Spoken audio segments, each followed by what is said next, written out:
And because I've had 8 or 9 businesses that I've started and run myself and exited some of them, my consulting practice picks up folks that are starting their first and second business all the time. And so I have a, pretty constant flow of people like, hey, I'm a great dog trainer and I'd like to, help people train their dogs.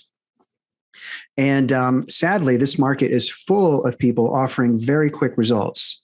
I don't know many people who are in that market of trading time for money, like professional services, who are making a killing right now.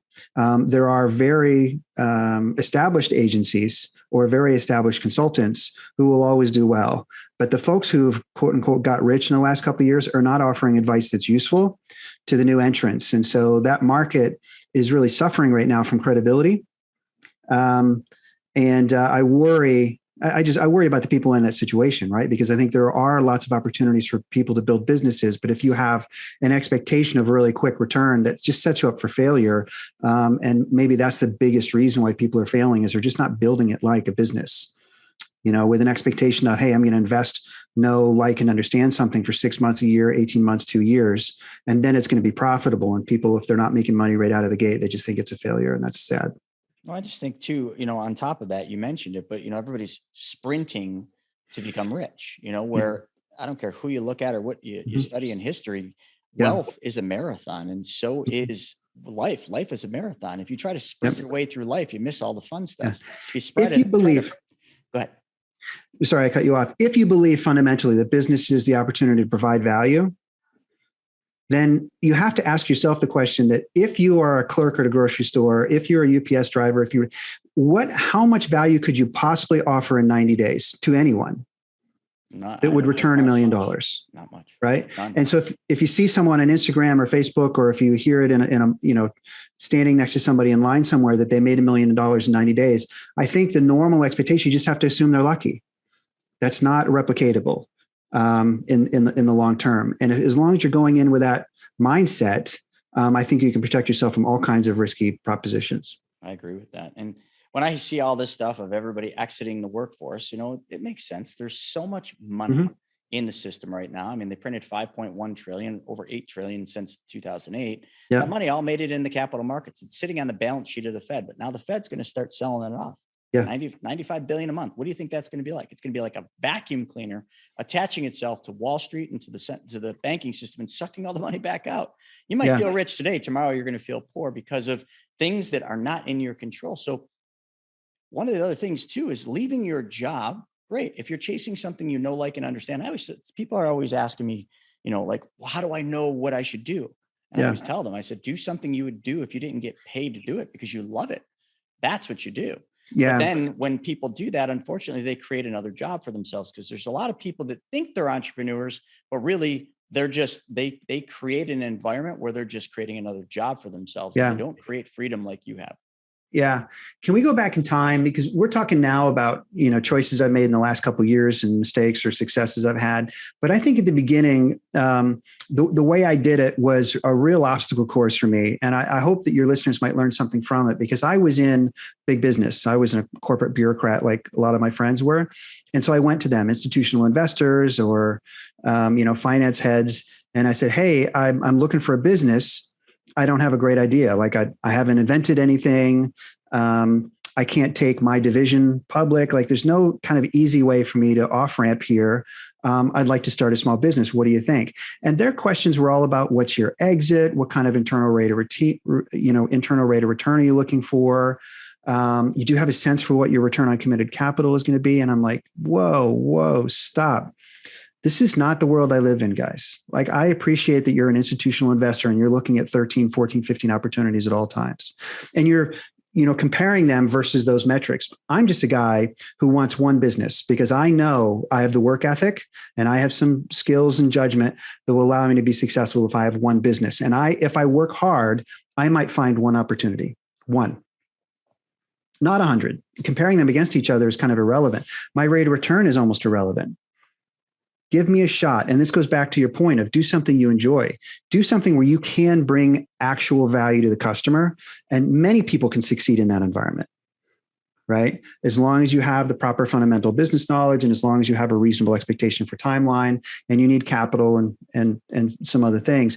But that way, you're only collecting 5 resources: time, money, real estate, staff, right? As opposed to trying to win the lottery on some new gizmo or NFTs or some real estate holding that you heard is going to 10 times its value.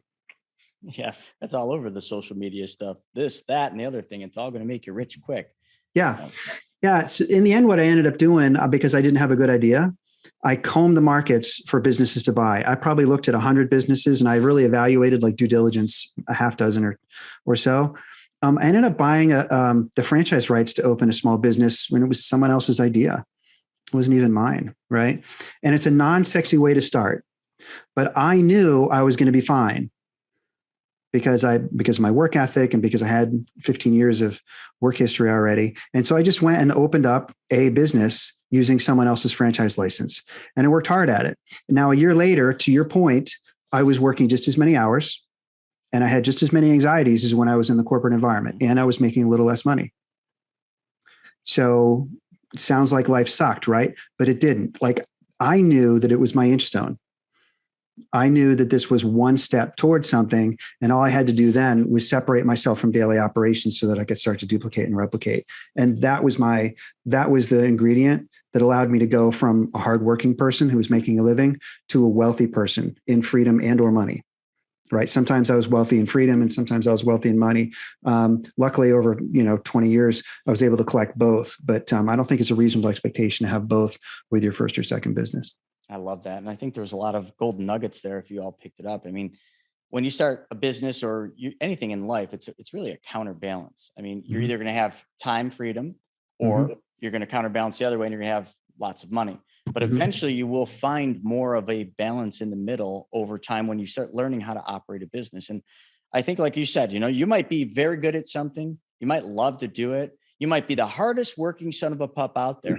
But until you learn how to extract yourself from your business so that you can actually work on the business instead of in the business, nothing will ever change, except for you created a job that maybe you liked more than the other one. And chances are, like you said, Todd, you're going to make less money. I know, early on in my entrepreneurial journey, I owned skateboard, snowboard shops. I never made a lot of money. I was a pro snowboarder and I owned skateboard shops. I loved it. I would have done it for free. Even looking back, I would have done that business for free because I truly loved it. But I remember when the .com crash hit, it affected my business. And all of a sudden that love turned to hate because now struggles came from the money side, and I had to get a job. And that forced me to pull myself out of the business. And I ended up in Wall Street, and I was working on the business, not in it. And guess what happened? The business started doing better. And tough better. lesson. Yeah, tough lesson for sure. That it ended up being my superpower. It's the thing that made the difference between being a business owner and being something else, right? I had a staff member at the time, Carolina, bless her heart. She was so patient with me. And I thought I had this menu of 100 things that only I could do because I'm the owner, right? And part of that's just pride. I'm the owner, right? And part of it is real, risk assessment. Like, who else can negotiate a professional liability insurance? I'm the one that's liable. I have to do that, right? Well, the trouble is with that mindset is that if you believe that you're the only person that can do that, there's a list of 100 more things that you're also the only person that can do it. And what ended up happening is in the business, we were taking a performance hit because decisions were not being made. And Carolina came to me and she said, look, with all due respect, I wouldn't exercise the same judgment that you would have because I have 15 years less business experience than you do.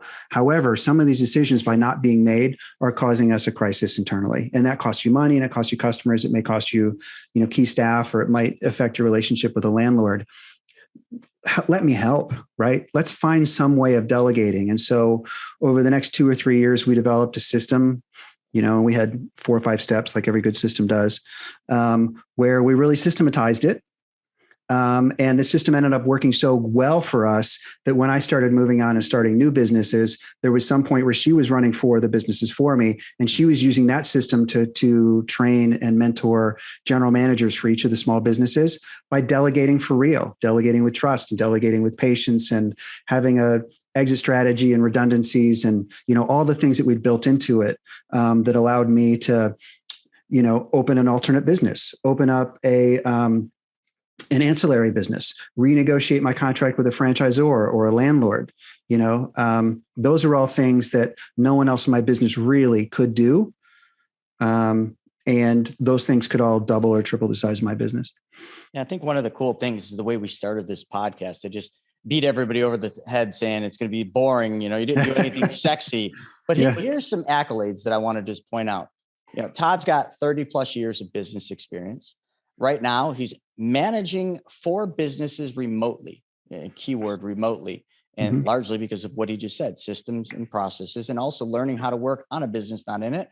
And those businesses generate over $6 million annually. So I don't know about all of you, but that's pretty cool, isn't it? And he gets to travel the world, do what he wants. He has time freedom. And that's what we're all really struggling and working toward. But so many of you won't ever have time freedom because you don't learn how to systematize and build processes and procedures and get yourself out of the business. I hate to break the news to you, you are not the best at what you do. You might think you are, but you're not. There's somebody always that's going to be better than you. Your job is to find that person, or maybe it's not even somebody better than you, somebody that's more efficient than you, so you can actually go out and start building your business. Otherwise, your business is going to be only as big as your time and your ego allows it to be.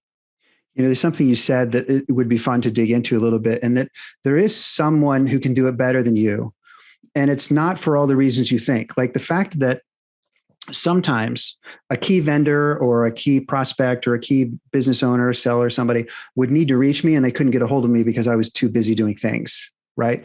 And if I had hired somebody and put them in place that they could answer that person's quickly and politely and, with alacrity, that person is more available to my important customer or my important prospect or my important seller. And suddenly they're getting better customer service just for the fact that that person is available to pick up the phone and answer the question quickly. Right. Now, they're not always going to have the answer, but they could check with me and get back to them still with greater speed and efficiency than waiting on my damn voicemail or waiting to get an email back from me. Right. And so that's a reason. The other reason that came into play that I forgot to appreciate, most of my jobs when I was working in the corporate structure, I would go to some company and not give them a resume. I would walk up to someone and say, I've studied this job and I want it so bad, you should hire me for it.